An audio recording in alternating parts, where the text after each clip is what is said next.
Pensez-vous que l'on fait décoller les avions plutôt face au vent ou dos au vent?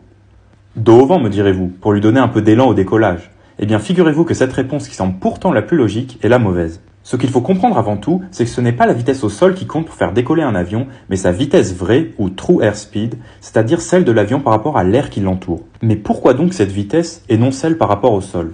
Eh bien, tout simplement parce que pour qu'un avion décolle, il faut que son aile génère de la portance, et cette portance est créée par la vitesse de l'air sur l'aile.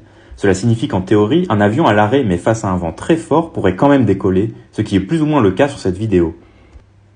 Si on sort maintenant de la théorie et on se penche sur le côté pratique, cela permet aux avions de décoller avec une vitesse au sol plus faible. Imaginons par exemple un avion ayant besoin d'une vitesse de décollage de 250 km/h.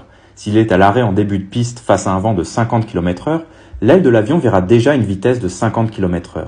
L'avion aura donc besoin d'atteindre 200 km/h par rapport au sol pour décoller, soit 250 nécessités, moins les 50 déjà procurés par le vent.